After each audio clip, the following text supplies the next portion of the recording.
aujourd'hui, on va parler de Love Live. コニッコニーあなたのハートにニコニコニー笑顔を届ける矢沢ニコニコニコニーって覚えてラブニコ Mine de rien, bon, je vais pas te dire que je suis un gros fan, mais j'aime beaucoup. J'aime beaucoup. Là, actuellement, je suis en train de regarder Evangelion et Love Live et Idolish 7, la S2.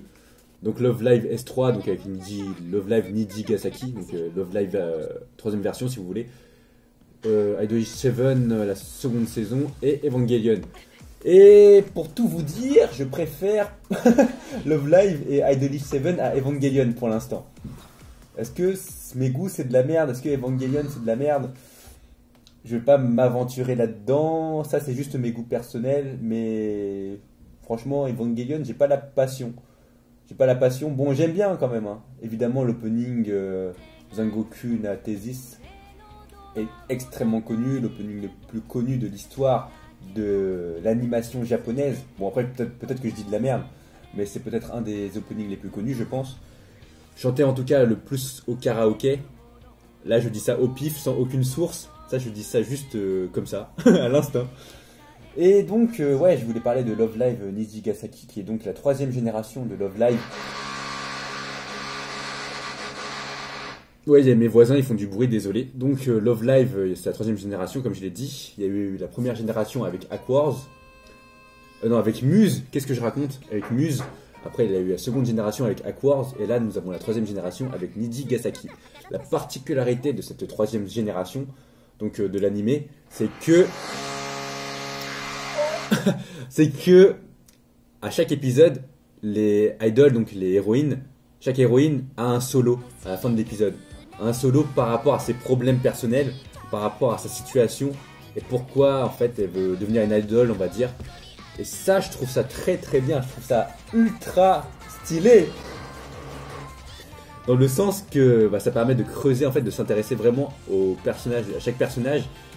Avec les autres Love Live, on va dire qu'on s'intéressait globalement au groupe, à la cohésion de groupe, et le fait qu'elles s'entraînent ensemble, qu'elles chantent ensemble, des choses comme ça. Alors que là, vraiment, dans ce Love Live Nijigasaki, donc le Love Live 3ème génération, c'est que vraiment, à chaque épisode, on s'intéresse vraiment à chaque personnage. Mais en même temps, on perd aussi de la cohésion de groupe. Ça veut dire que chaque personnage a son moment de gloire, si vous voulez. Et donc, il n'y a plus vraiment cette cohésion. Bon, il y a quand même la cohésion de groupe. Mais après, il y a certains personnages, par exemple Setsuna dans Love Live de Nijigasaki. On la voit beaucoup dans les premiers épisodes. Et après, elle laisse vraiment sa place aux autres personnages. C'est des points positifs et des points négatifs. Donc aujourd'hui, je vais vous parler de Solitude Reign, qui est peut-être, je sais pas hein, si c'est mon préféré, mais c'est peut-être mon clip préféré de Love Live, mon solo préféré. Je sais pas si c'est mon préféré, hein. J'ai écouté beaucoup de solos de Love Live et bon après je pourrais pas vous dire lequel c'est le meilleur, mais moi en tout cas ça m'a beaucoup marqué en termes de chorégraphie, en termes de lyrique, en termes de juste d'émotion, parce que bon que ça donne. Bon, mine de rien, si vous n'avez pas regardé l'animé, vous allez rien comprendre, vous allez juste vous dire. Bon, après, ça dépend aussi de vos goûts musicaux. Ouais, non, peut-être non, c'est sympa, peut-être pas. Mais moi, en tout cas, j'aime beaucoup la chanson, j'aime beaucoup la doubleuse qui a chanté, je ne sais pas c'est qui. Et j'aime beaucoup aussi le rythme. Bon, si vous regardez la chanson, le clip, au début, ça commence tranquillement avec la pluie pour montrer que le personnage est en souffrance, qui est en anxiété, qui a des problèmes un peu dans sa vie. Et après, au fur et à mesure de la chanson, donc l'héroïne, comment elle s'appelle déjà, Shizuku, elle commence à prendre confiance en elle et commence à assumer vraiment qui elle est, parce qu'elle a un masque dans sa vie, on va dire. Elle veut que tout le monde l'aime, et donc elle essaie de jouer un rôle entre parenthèses pour que les gens l'aiment. Ça veut dire qu'elle essaie d'être assez polie, en fait de se comporter pas en fonction d'elle-même, mais en fonction des autres. Ça veut dire que si une personne, elle essaie d'être sociable, d'être aimable avec tout le monde, mais elle veut pas exprimer ses vrais sentiments, entre parenthèses, par exemple dire ouais toi t'es chiant ou des choses comme ça, ou laisse-moi tranquille, elle veut pas exprimer ses vraies émotions, elle veut toujours paraître joyeuse alors qu'au fond d'elle, elle se sent pas bien. Et donc ce clip, ça reflète extrêmement bien sa personnalité et ses émotions internes, intérieures on va dire. Et en plus, moi j'adore la chorégraphie, hein, la petite chorégraphie avec la petite pluie, les petits mouvements, la robe aussi, hein, la robe. joue un rôle très important parce que la robe noire, en fait, c'est ces émotions négatives qu'elle cache, en fait, son vrai soi, on va dire. Et la robe blanche, c'est son paraître, c'est ce qu'elle laisse paraître aux autres. Et cet épisode aussi m'a fait penser beaucoup à Persona 4. C'est pour ceux qui ont joué au jeu, au JRPG, bah, Persona 4, il y a beaucoup...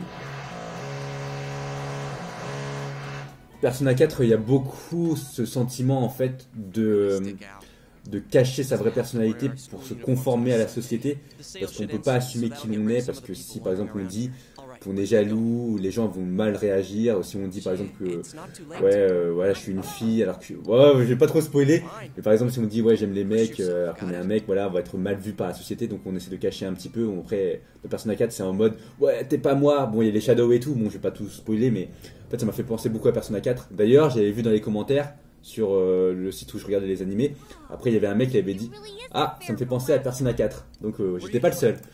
Donc reprenons le clip. Donc petit à petit, on voit que Shizuku, donc voilà, elle prend confiance. Et au moment où elle arrête la pluie, c'est là où elle prend vraiment la confiance. En plus avec les paroles où elle dit qu'elle ne va plus. C'est quoi les paroles? Elle dit qu'elle va se réveiller, et elle va continuer de courir. Elle va plus s'enfuir. Elle va plus s'enfuir de sa vraie personne. Elle va s'accepter. Elle va accepter aussi ses peurs et son anxiété. Et elle va aller vers un voyage de lumière. Bon, ça c'est la traduction que je me suis faite avec les lyriques, plus ou moins approximative, hein, très très mal faite, mais ouais. Donc qu'est-ce que je voulais dire d'autre? Bon là je regarde en même temps le clip parce que sinon je me rappelle pas extrêmement bien.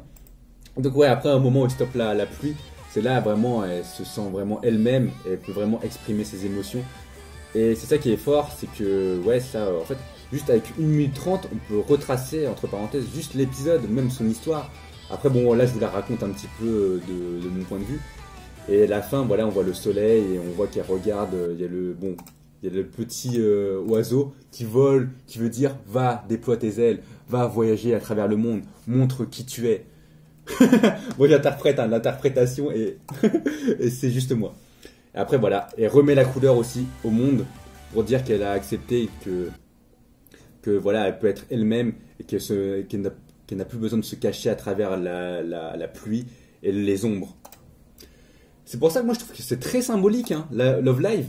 Pour ceux qui connaissent un petit peu et qui sont intéressés, moi je me suis vraiment intéressé beaucoup à la chorégraphie de Love Live. Ça peut paraître bizarre, mais moi je me suis intéressé beaucoup au contenu des chansons de Love Live. Ça veut dire en fonction de ce qui se passe dans l'animé, aussi en fonction des lyriques, parce que les lyriques dans Love Live, mine de rien, c'est vraiment des lyriques vraiment faites pour la chanson. En fait, c'est vraiment fait pour l'animé. Et quand on analyse un petit peu, même avec les transitions, là j'avais vu pour Mijiku Dreamer, franchement c'est ultra travaillé la chanson. Peut-être que je ferai même une analyse de Aquars Mijiku Dreamer. Elle dure 6 minutes la musique. Et il y a vraiment beaucoup de choses à dire. C'est assez ouf, hein. Des fois, c'est ça qui est intéressant aussi avec les musiques. Faut pas s'arrêter juste à écouter la musique, après vous dites ah ouais elle est cool. Moi ce que j'aime avec les musiques, c'est après voir comment la musique sert pour l'animé. Ça veut dire comment les paroles, comment la chorégraphie, parce que Love Live, voilà, c'est de la chorégraphie, c'est de la mise en scène. C'est comment tout ça est mis en scène pour justement, pour dire ah ouais, ça c'est trop bien en fait. Et donc ouais, c'est Love Live pour de vrai. Moi, je trouve que la mise en scène, le message, les messages cachés derrière, si on analyse et qu'on réfléchit, bon, si on va au-delà aussi de l'aspect un peu loli.